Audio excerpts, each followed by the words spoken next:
Welcome to the J Sizzle Basketball Podcast. Today, I'm going to be doing a preview of the new NBA season that's upcoming.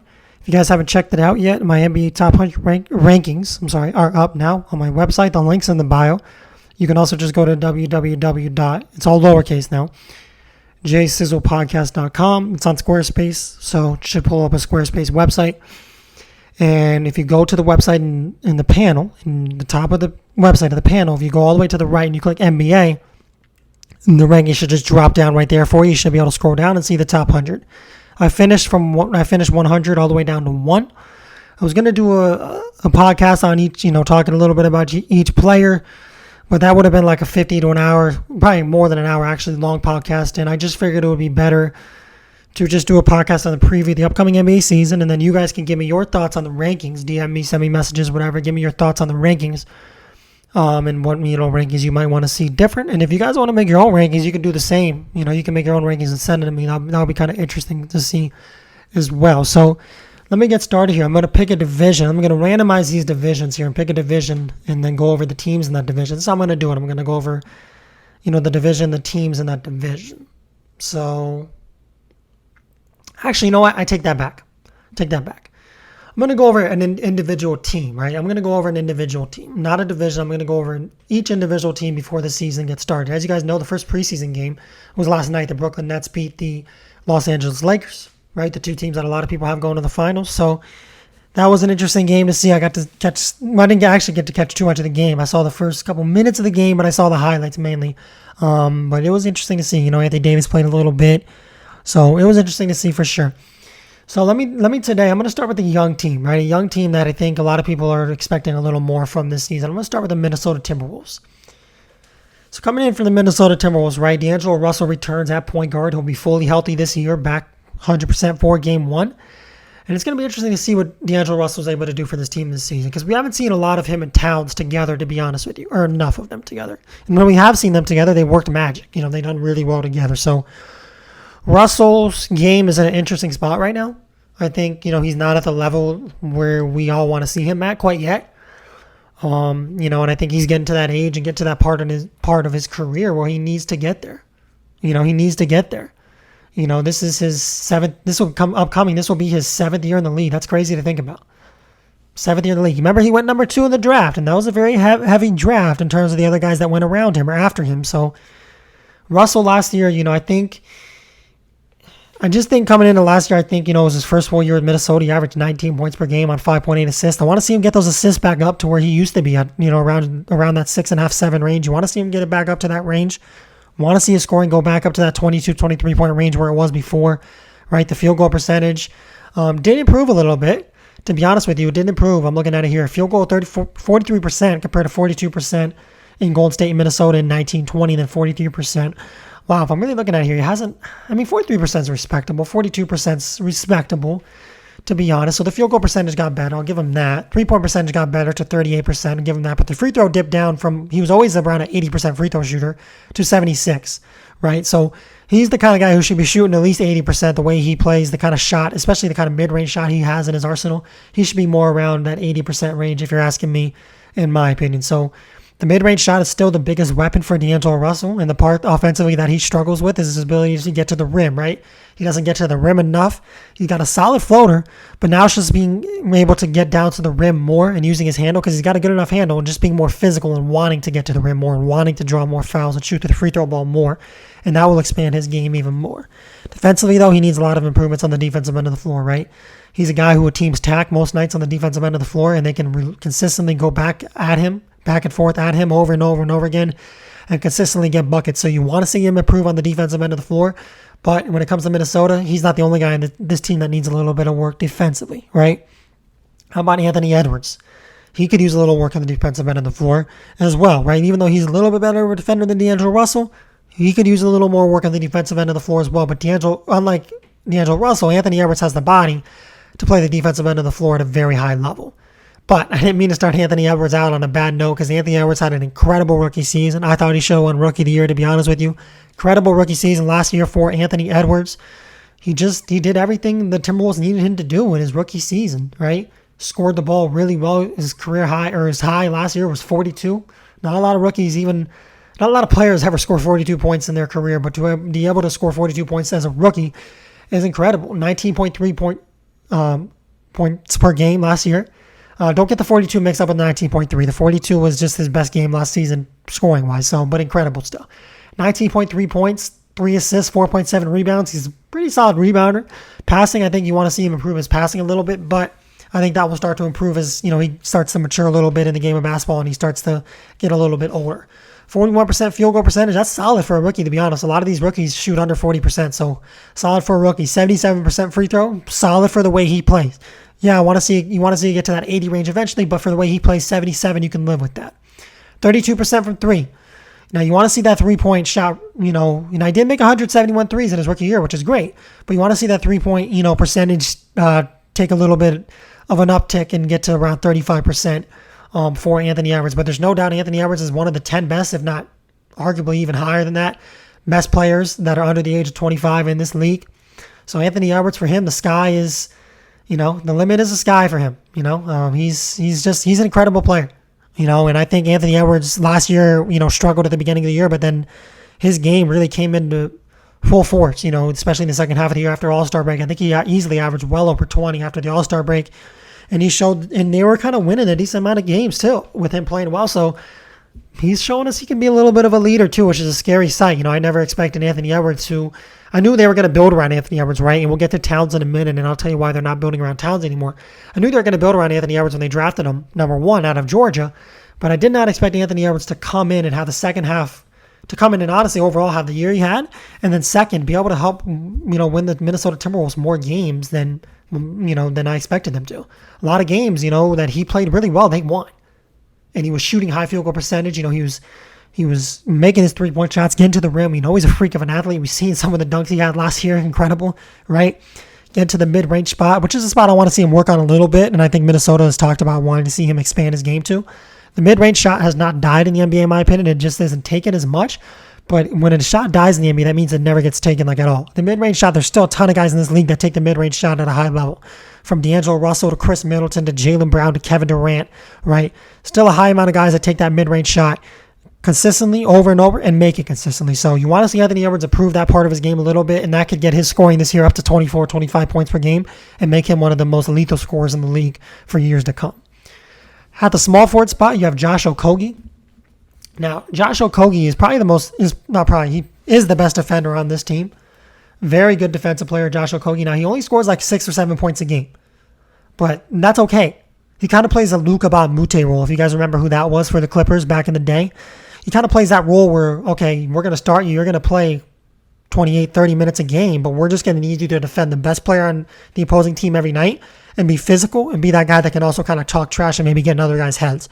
That's the kind of guy Josh Okogie is for this Timberwolves team. He's a must-need. They should not get rid of him unless they have a really good deal coming back their way. Listen, like I said, he might only have 5 or 6 points, but that doesn't tell his entire game.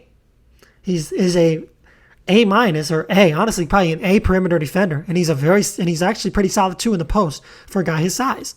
Minnesota needs him. They need him on this roster. They need him to be a starter, to be honest with you.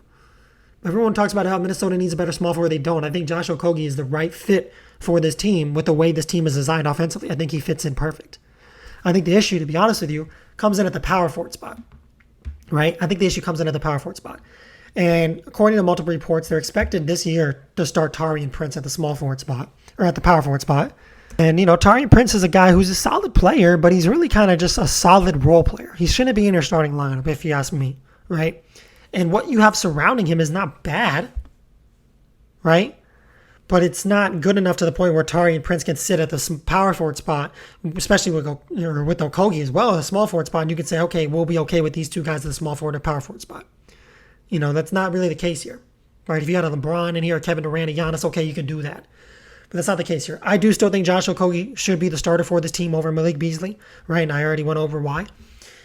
But when it comes coming back to Taurean Prince here, I think they are going to eventually down the line need a better power forward. Maybe they'll look to make a trade. Maybe they will look to move Malik Beasley. I'll get to him in a second, but should be able to look for a trade. Minnesota, they should look for a trade to try to find a better power forward for this team, and maybe a guy who can come in and give this team, really good minutes, who's young and who has somewhat of a potential. Because Taurean Prince is a solid player, but he's already hit his potential, right? He's not going to really get any better from here. So Coming in for Minnesota, I think that's one goal going into the season is that they should try before the trade deadline to try to get a better power forward.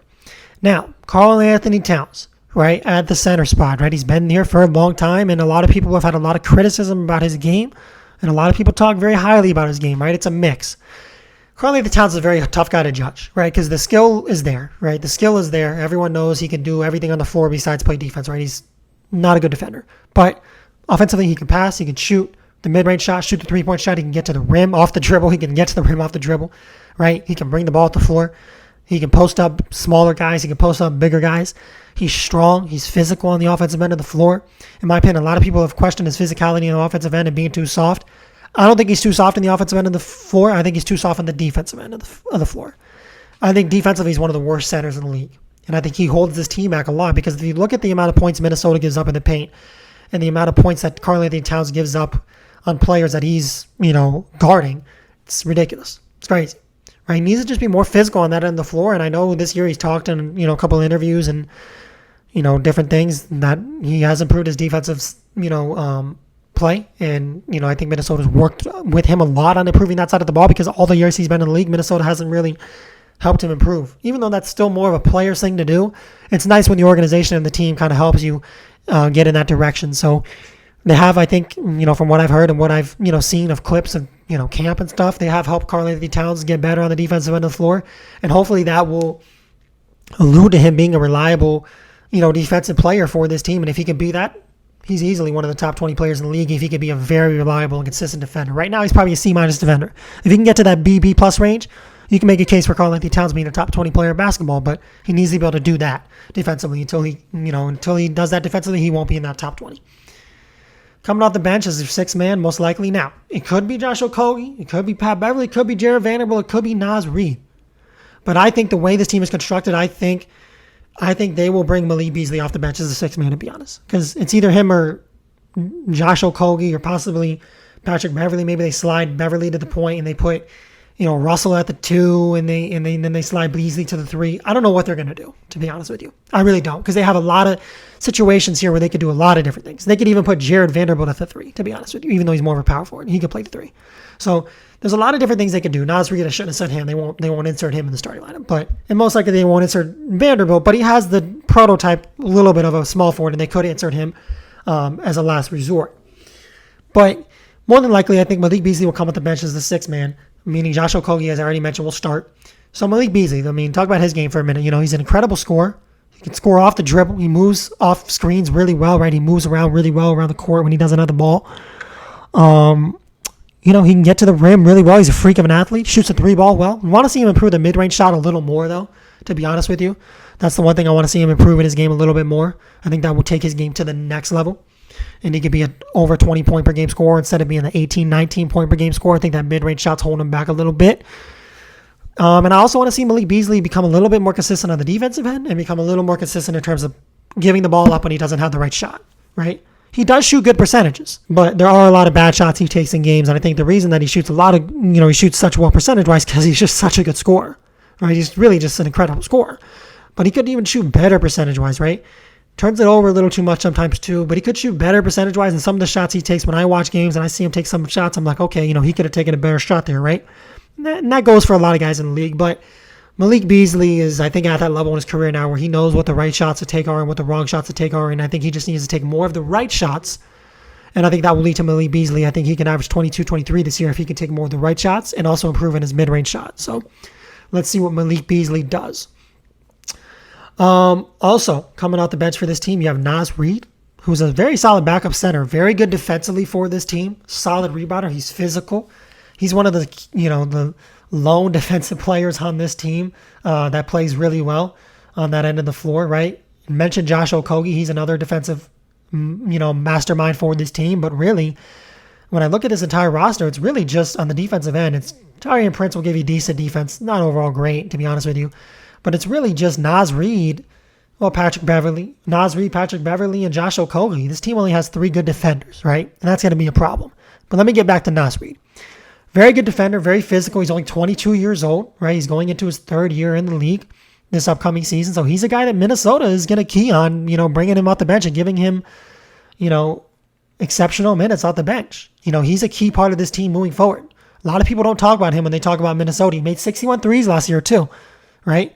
61 threes, so he can shoot the three ball a little bit, and I know I've heard him talk about the fact that he wants to expand his game even more, meaning that he wants to shoot even more threes than he did before for this team. Expand his game, work on his mid-range shot a little bit, which needs a little bit of work, but he's solid around the rim. He can shoot the three ball decently well, without a doubt. And I think that, Naz Reid is one of the more underrated young players in this league, and I think he has great potential for this team. And again, when people talk about Minnesota, you talk about Anthony Edwards, you talk about Anthony Towns, talk about D'Lo, right? You talk about all these guys, you talk about Malik Beasley. People need to bring up Naz Reid too. He's in that conversation of one of the guys that they're building. They're building around Edwards mainly, but they're looking at this team and saying we need to keep 6 guys at least for the future, and with this team moving forward, unless they trade Beasley. But the guys I most likely think that they'll keep moving forward would be Malik Beasley, Naz Reid, right? D'Angelo Russell, 3. Anthony Edwards, 4. Karl Anthony Towns, 5. And I think, honestly, it's at number 6. I think Jared Vanderbilt will be number 6, and I'll get to him in a minute. But so this team has a lot of things to look forward to, honestly, in terms of their future, right? And Naz Reid being there, coming off the bench, helps a lot, because we know how important the bench play is for these NBA teams, especially at the center spot, where a lot of teams don't have a good backup center and they rely on their starting center to play 40 minutes a night. It's nice to have a good backup center that can give you 15, 17 minutes a night of solid play. And he's young too, and he's got a high ceiling to reach. So definitely excited to see what Naz Reid does this year. He's one of my favorite players in the league to watch, without a doubt. Patrick Beverley coming in, he got traded a couple times. He got traded to Memphis, then was shipped over to Minnesota in return for Jared Culver, which I thought was an interesting trade for Minnesota. I know Minnesota kind of gave up on the Jared Culver project, and I don't blame him. I mean, he didn't really show any progress. Didn't really seem motivated, to be honest. But it might have been a little early to give up on the Jared Culver project to a lot of people, but you have to also look at it from this way. It's a team that struggles a lot on the defensive end of the floor. Like a ton. They're arguably the worst defensive team in the league. And to bring in a veteran defensive player like Patrick Beverley, who's one of the better defenders we've seen in the last couple of years at the point guard spot. Not the best, I said. He's one of the better ones that we've seen in the last couple of years at that position. It's going to help this team a lot. And this team doesn't have a lot of veterans either. So him, bringing in his veteran, experience and leadership, he's going to help a lot there. But defensively, he's going to help a lot too. I expect him to get big minutes for this team. He could end up being a starter. Could end up coming off the bench as a 6th, 7th man. I don't know what's going to happen. This is a very weird team to kind of judge what their starting lineup is. The only starters on this team that are guarantees are D'Angelo Russell, Anthony Edwards, and Karl Anthony Towns. Those are the only guys that are guaranteed starters. Everyone else is in the mix to be a starter, if you ask me. But Patrick Beverley, again, he's going to bring in that defensive, energy for this team, and hopefully he can improve this team's defense. And, instead of being 32nd or 30th in the league defensively, maybe they'll be 26th or 25th. But we'll see. He's definitely going to improve this team on that end of the floor. Lastly, I want to talk about Jared Vanderbilt, right? And Jared Vanderbilt is a guy who, made significant improvements in his game last season, averaged 5 points a game with 5 rebounds. But you also have to understand, everyone's going to look at it and be like, well, that's not great. He did it in 17 minutes of play, and he did it with a strong field goal percentage, 60%, right? He's good around the rim. And he did it also being a solid defensive player for a team that doesn't have a lot of good defenders. He can defend on the perimeter and in the post. That's one thing that I look at it in Jared Vanderbilt and I say, okay, he kind of has the way he plays, he could kind of play the small forward spot. And that's why I kind of looked at it early and I said Jared Vanderbilt could even be a starter because he can play a little bit of defense, both on the perimeter and in the post. And he's a key piece of this team moving forward. He really is a key piece of this team moving forward because of his ability to defend, right? This team is going to have a couple guys on their team, I'm talking about Minnesota, obviously, that might not be able to defend really well. Might not be able to score really well, but they're going to defend really well because they need these types of guys because they have so many scorers and they don't have any defenders. So eventually they're going to need to get a couple of defensive players that can play, decent minutes at least and make an impact on the defensive end of the floor. So interesting year, I think, coming up for Jared Vanderbilt. Going to be interesting to see how his minutes work. One more guy I want to talk about, actually. I want to talk about Jaden McDaniels.